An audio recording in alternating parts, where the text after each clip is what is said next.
आप सभी को प्रभु यीशु मसीह के नाम में जय मसीह की। मैं रिसुजन आपका स्वागत करता हूं हमारे इस आत्मिक मन्ना प्रोग्राम के एक और नए वीडियो में।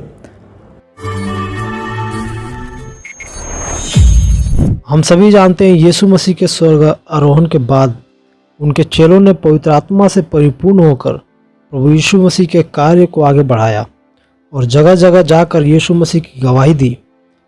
चेलों ने निडर होकर यीशु मसीह की मृत्यु और पुनरुत्थान का प्रचार किया।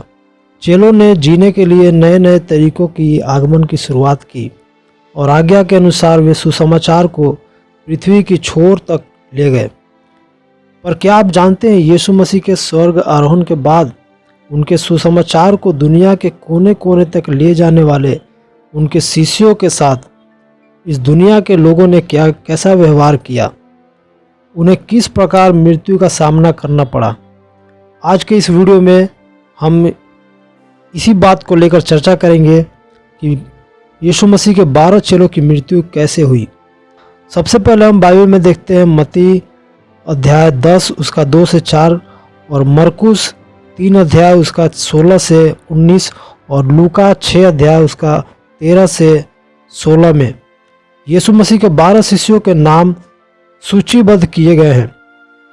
नए नियम में यीशु के 12 चेलों में से केवल 2 चेलों की मृत्यु के बारे में लिखा गया है। एक यहूदा इस्करियोती मत्ती अध्याय 27 जिसने यीशु को धोखा दिया और दूसरा जब्दी के पुत्र याकूब जो कि प्रेरितों के काम 12 अध्याय उसका 2 पद में पढ़ते हैं। हालांकि अन्य चेलों का मृत्यु कैसे हुआ यह बाइबल में दर्ज नहीं है। अन्य चेलों की मौतों के बारे में हम जो जानते हैं उनमें से अधिकांश पुराने मसीही लेखकों और कलीसियाओं की प्रथाओं से ली गई है जिसकी पुष्टि नहीं की जा सकती है। लेकिन एक बात सुनिश्चित है कि सभी शिष्यों को उनकी गवाही के लिए बहुत कष्ट हुआ और ज़्यादातर मामलों में क्रूर मौतें मिली। यीशु मसीह के 12 चेलों की मृत्यु कैसे हुई, सबसे पहले हम जानेंगे शमौन के बारे में जिसे पतरस भी कहा जाता है। यीशु मसीह के सबसे प्रमुख शिष्यों में से एक थे। पतरस की मृत्यु 64वीं ईस्वी में नीरो सम्राट के शासनकाल में हुआ था। नीरो के राज के दौरान रोम में भयंकर आग लगी थी और आग लगने का दोषी नीरो ने मसीहियों पे लगाया था। नीरो ने मसीही लोगों की उत्पीड़न शुरू कर दी थी। उसी दौरान पतरस को सूली पर उल्टा चढ़ा दिया गया था। इसका दावा पतरस के प्रेरितों के काम नामक एक दूसरी शताब्दी के एपोक्रिफल पुस्तक में किया गया था। सम्राट नीरो द्वारा पतरस को क्रूस पर उसी के कहने पर सिर नीचे और पैर ऊपर करके लटकाया गया, क्योंकि पतरस ने कहा था जिस तरह मेरा प्रभु यीशु मसीह क्रूस पर लटकाया गया मैं इस योग्य नहीं हूँ, इसीलिए मुझे उल्टा लटकाया जाए।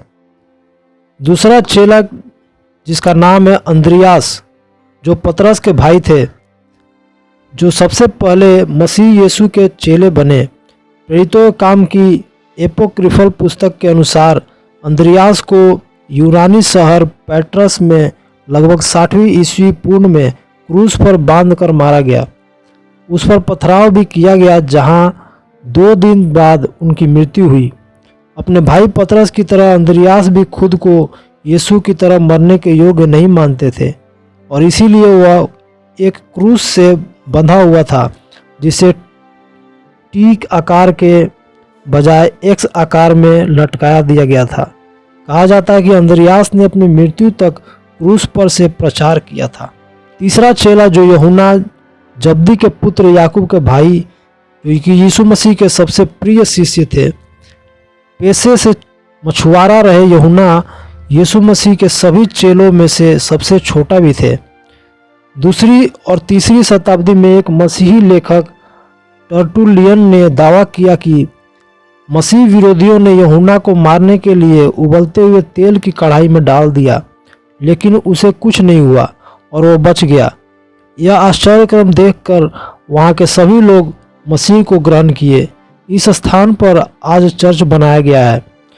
बाद में 90 दशक के डोमिशन की सताहट के दौरान यूहन्ना को पतमुस टापू पर काले पानी की सजा दी गई।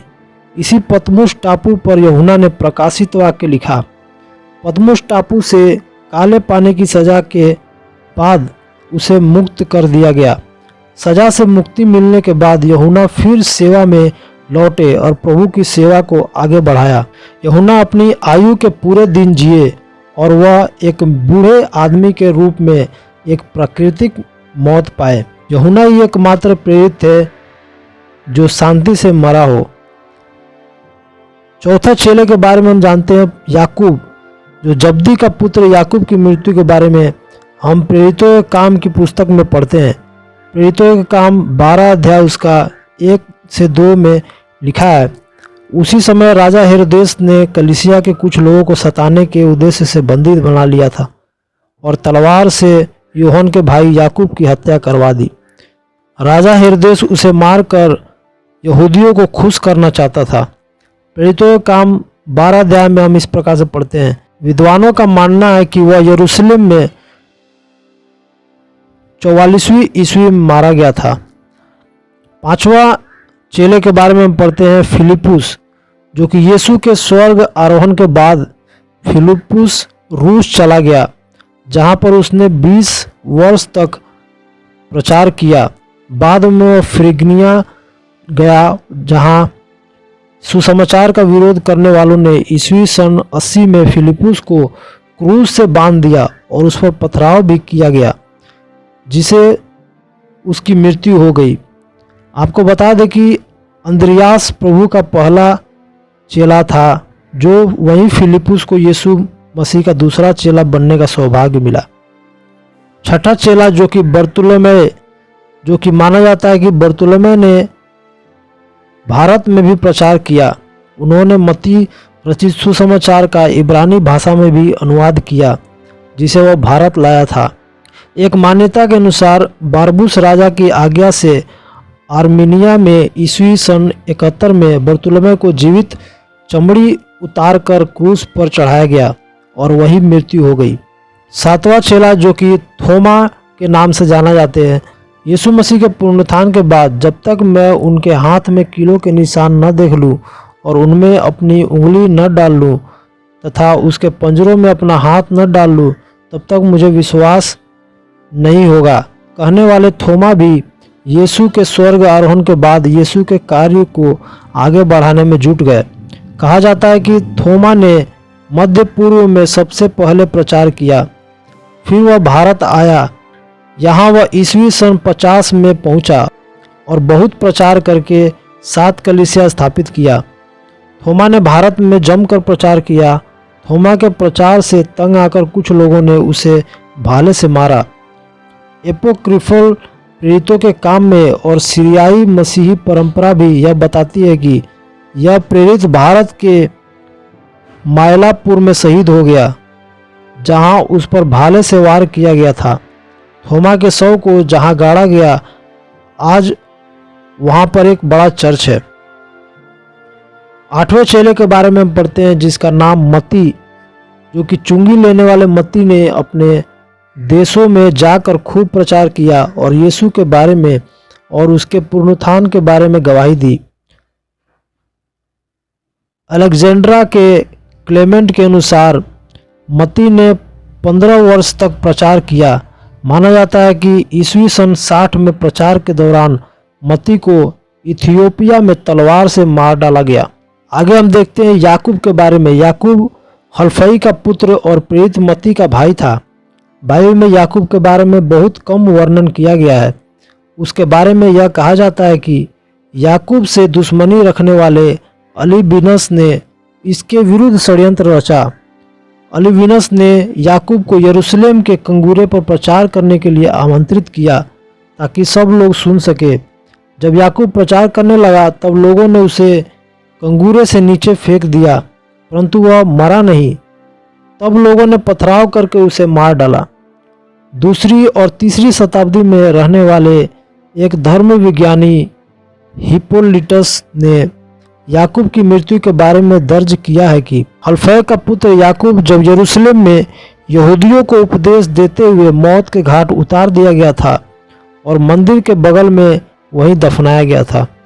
आगे हम देखते हैं तदै, जो कि यहूदा नाम से भी जाना जाता है। लूका ने तदै का नाम याकूब के बेटे यहूदा, जो कि हम लूका अध्याय 6 का 16 में और प्रेरितों के काम 1 का 13 में पढ़ते हैं। और यूहन्ना ने तदै का उल्लेख यहूदा इस्करियोती नहीं किया है। तदै का नाम सुसमाचार में शमौन के साथ आता है। माना जाता है कि ये दोनों अच्छे मित्र थे। तदै अमरेनिया के शहर में ईस्वी सन 50 में प्रचार करते हुए शहीद हुए और अराद शहर में इन्हें तीरों से मारा गया। आगे हम देखते हैं शमौन कनानी के बारे में। शमौन कनानी ने जगह जगह जाकर यीशु मसीह की गवाही दी और वह ब्रिटेन भी गया। सभी स्थानों पर आश्चर्य भी किए और अनेक कष्ट भी सहे। यह मेसोपोटामिया भी गया। शमौन कनानी की मौत के अलग अलग लेखे देखे जाते हैं। द गोल्डन लीजेंड और मिस्र का कोप्तिक चर्च यह मानता है कि फरीसिया में प्रचार के दौरान शहीद हुए उन्हें क्रूस पर टांग कर मारा गया। 5वीं शताब्दी में कोरेनेन के मूसा ने दर्ज किया कि शमौन कनानी इबेरिया राज्य में शहीद हो गए। साथ ही इथियोपिया मसीही दावा करते हैं कि उन्हें सामरिया में सूली पर लटकाया गया था। और 16वीं शताब्दी में जस्टस लिप्सियस ने दर्ज किया कि उसे आधे हिस्से में काटा गया था। आगे हम देखते हैं मत्तिया के बारे में। यह वह शिष्य है जिसे यहूदा इस्करियोती की जगह दी गई थी। एक प्रथा के अनुसार उसे एथियोपिया में नरभक्षी द्वारा पथराव से मार डाला गया था। वही एक और प्रथा कहती है वह यरूशलेम में यहूदियों द्वारा पथराव किया गया था और फिर सिर कलम कर दिया गया।